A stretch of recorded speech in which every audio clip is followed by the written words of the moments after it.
এক সময় এক দরিদ্র কাঠুরিয়া ছিল যে জঙ্গল থেকে কাঠ সংগ্রহ করে তার জীবিকা নির্বাহ করত। তার এক স্ত্রী আর 3টে ছেলে ছিল। জীবন কঠিন হলেও তারা শান্তির সাথে বাস করছিল। একদিন গভীর জঙ্গলে কাঠ কাটতে গিয়ে কাঠুরিয়ার সঙ্গে এক অদ্ভুত বৃদ্ধের দেখা হলো। তার লম্বা দাড়ি আর পেঁচানো চাদর আর হাতে একটা লাঠি ছিল। তাকে দেখে মনে হচ্ছিল যেন একজন দরবেশ, কিন্তু তার মধ্যে কিছু অস্বাভাবিক ছিল। তার চোখ আগুনের মতো জ্বলছিল আর তার গলার আওয়াজ বজ্রের মতো গম্ভীর ছিল। কাঠুরিয়া, দরবেশ বলল, তুমি এত পরিশ্রম করছো কেন? আমি তোমাকে এক মুহূর্তের মধ্যে ধনী করে দিতে পারি। আমি জানি কোথায় গুপ্তধন লুকানো আছে। যদি তুমি আমাকে তোমার বড় ছেলেকে শিষ্য হিসাবে দাও, আমি তোমাকে এত সম্পদ দেবো যা তুমি স্বপ্নেও কখনো দেখোনি। দরিদ্র লোকটি ভয় পেল, কিন্তু ধনের লোভ তাকে প্রলুব্ধ করলো। প্রথমে সে অস্বীকার করে চলে গেল, কিন্তু কয়েকদিনের খিদে আর তার লোভী স্ত্রীর বারবার বলাই অবশেষে সে রাজি হলো। জাদুকর দরবেশ বড় ছেলেকে নিয়ে জঙ্গলের মধ্যে অদৃশ্য হয়ে গেল। ছেলেটি আর ফিরে এলো না। মাসের পর মাস কেটে গেল আর তাদের পরিবার আবার দরিদ্র হয়ে পড়ল। এবার দরবেশ ফিরে এলো, ঠিক একই প্রস্তাব নিয়ে। এবার সে দ্বিতীয় ছেলেকে চাইল। কাঠুরিয়ার মন ভারী হলেও সে তাকে দিয়ে দিল। প্রথম ছেলের মতো দ্বিতীয় ছেলেটি আর ফিরে এলো না। শেষে জাদুকর দরবেশ তৃতীয়বারের মতো ফিরে এলো। তোমার শেষ ছেলেকে দাও, সে বলল। তাকে আমার সেবায় দাও, আর এর বদলে আমি তোমাকে অফুরন্ত সম্পদ দেবো।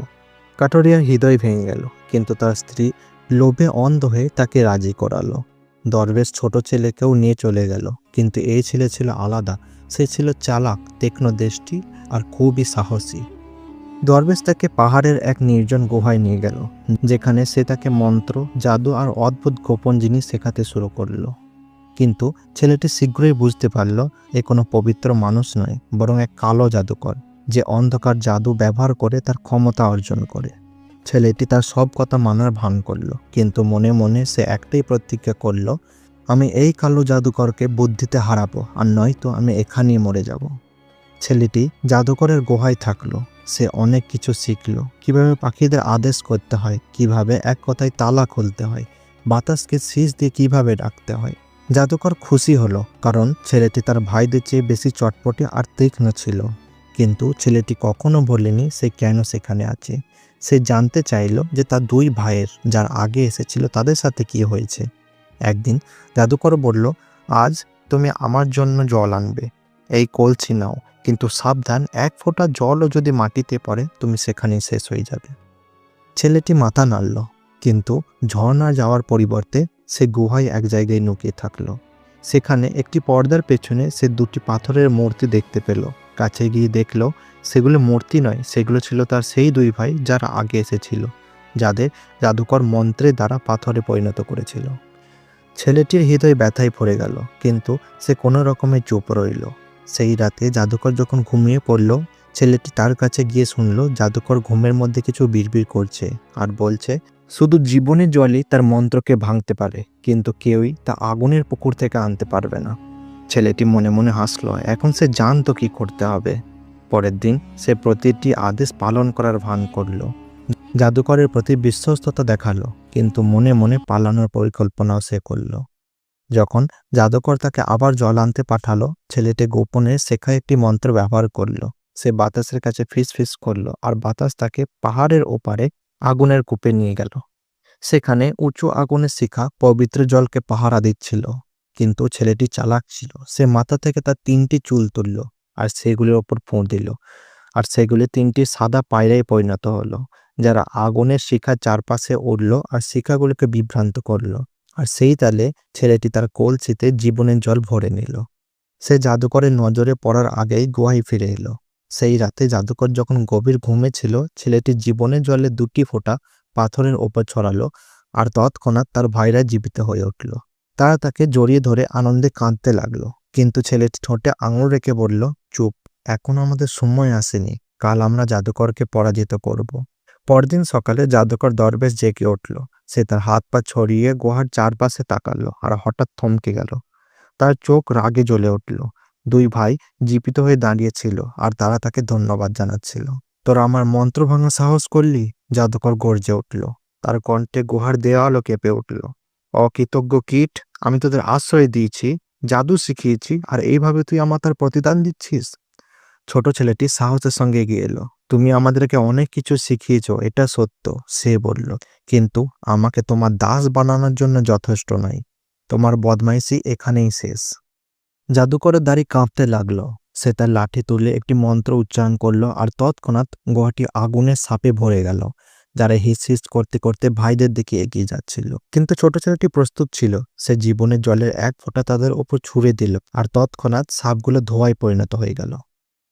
জাদুকর রাগে চিৎকার করলো। সে তার লাঠি দিয়ে মাটিতে আঘাত করলো আর গুহা কেঁপে উঠল। মাটি থেকে আগুনে ভরা চোখের বড় বড় কালো কালো নেকড়ে উঠে উঠল। ভাইরা কেঁপে উঠল, কিন্তু ছোট ছেলেটি দৃঢ় থাকলো। সে 3বার হাততালি দিল আর তার আগে সৃষ্টি করা পায়রাগুলো ফিরে এলো। তারা নেকড়েদের উপরে ঘুরতে লাগলো আর তাদের ডানা থেকে প্রতিটা পালক পড়ার সঙ্গে সঙ্গে নেকড়েগুলো চিৎকার করে ধুলোয় পরিণত হয়ে গেল। জাদুকর হোঁচট খেল। কখনো সে মাত্র কোনো ছেলের কাছে পরাজিত হয়নি। সে 2 হাত তুলে অন্ধকারময় উচ্চারণ করল, যা আকাশকে অন্ধকার করে দিল আর বাতাসকে গর্জন করালো। তার রূপ বড় হতে লাগলো। এক দৈত্যাকার ছায়ার মতো সে উঁচু হয়ে উঠল। কিন্তু ছেলেটির জীবনের কলসির জলকে তুলে ধরল এবং চিৎকার করে বলল, যেমন তুমি জীবনকে পাথরে পরিণত করেছ, তেমনি জীবন তোমার অন্ধকারকে ধ্বংস করবে। সে বাকি জলটুকু জাদুকরের উপর ছিটিয়ে দিল। এটি ঝলমলে আলো হলো আর জাদুকর চিৎকার করে উঠল। তার শরীর বাতাসে ধোঁয়ায় পরিণত হলো এবং ধীরে ধীরে সে অদৃশ্য হয়ে গেল। গুহাটি শান্ত হয়ে গেল আর অন্ধকারও দূর হলো। ভাইরা একে অপর দিকে তাকালো। তাদের গলা বেয়ে স্বস্তি আর আনন্দের অশ্রু গড়ালো। ছোট ছেলেটি জাদুকরকে বুদ্ধিতে হারিয়েছিল আর এখন তারা ছিল মুক্ত। গুহাটি জাদুকরের ধ্বংসের পর নীরব হয়ে গেল। ছোট ভাই তখনও কলসি হাতে ধরে ফিস ফিস করে বলল, এবার এটা শেষ হয়েছে। 3 ভাই বাইরে পা রাখল। বহু বছর পর প্রথমবারের মতো তারা ছায়ায় সূর্যের উষ্ণতা আর বাতাসে শীতল অনুভবকে স্পর্শ করল। জঙ্গলে পাখিরা গান গাইছিল আর দরবেশের অন্ধকার জাদুর ভারী ছায়া আস্তে আস্তে সরে গেল। তারা হাঁটতে হাঁটতে জাদুকরে তৈরি নিরীহ ভ্রমণকারীদের পাথরের মূর্তির পাশ দিয়ে গেল আর ছোট ভাই জীবনের জলের শেষ ফোঁটাগুলো তাদের ওপর ছিটিয়ে দিল। আর একে একে পাথরগুলো ফেটে গেল। সেখান থেকে পুরুষ নারী বেরিয়ে এলো, অবিশ্বাস্য চোখ মিটমিট করে আবার মুক্ত হয়ে। আমাদেরকে কে বাঁচালো? তারা জিজ্ঞেস করল। লোকেরা 3 ভাইয়ের প্রতি হাঁটু গেড়ে সম্মান দিল, কিন্তু ছোট ভাই বিনয়ের সঙ্গে বলল, আমি একা নই, বরং দুষ্টের বিরুদ্ধে সাহসী আমাদেরকে বাঁচিয়েছে। তারা যখন গ্রামে ফিরল, তাদের ফিরে আসার খবর দ্রুত ছড়িয়ে পড়ল। গ্রামবাসীরা তাদের জড়িয়ে ধরে আনন্দ করল। তারা ভেবেছিল ভাইরা চিরতরে হারিয়ে গেছে। ছোট ভাই তাদের দুর্দশার গল্প বলল, জাদুকরের নিষ্ঠুরতার কথা আর কিভাবে প্রজ্ঞার ধৈর্য দিয়ে তারা অন্ধকার শক্তির ওপর জয়লাভ করেছে। রাজা নিজে ভাইদের ডেকে পাঠালেন। তিনি মনোযোগ দিয়ে তাদের কথা শুনলেন এবং তারপর ঘোষণা করলেন, শক্তি, ধন বা অহংকার দুষ্টকে পরাজিত করে না। কেবলমাত্র এমন একটি হৃদয় যে লোভ ও ভয়ের কাছে নতি স্বীকার করে না, শুধু সেই পারে। আর তোমাদের ছোট ভাই সেটিই প্রমাণিত করেছে। রাজা 3 ভাইকে পুরস্কৃত করলেন, কিন্তু ছোট ভাই সকলের কাছে সবচেয়ে সম্মানিত হলো। সে কখনো তার জ্ঞানকে স্বার্থপর উদ্দেশ্যের জন্য ব্যবহার করল না, কেবল দরকারীদের সাহায্যের জন্যই ব্যবহার করল। ভাইরা শান্তিতে বাস করল, তাদের মুক্তি ও শিক্ষার জন্য কৃতজ্ঞ থাকল। আর গ্রামবাসীরা তাদের সন্তানদের এবং তাদের সন্তানদের সন্তানদের জাদুকর দরবেশের গল্প বলল। এমন একটি গল্প যা তাদের মনে করিয়ে দেয় যে প্রজ্ঞা, সাহস ও বিনয় সবচেয়ে অন্ধকার জাদুর চেয়েও শক্তিশালী। গল্পের শিক্ষা হলো, লোভ ও অহংকার আমাদের বিপদের দিকে টেনে নিয়ে যেতে পারে, কিন্তু প্রজ্ঞা, বিনয় ও দুষ্টের বিরুদ্ধে দৃঢ় থাকার সাহস মুক্তি ও আলোয় আমাদের নিয়ে আসতে পারে।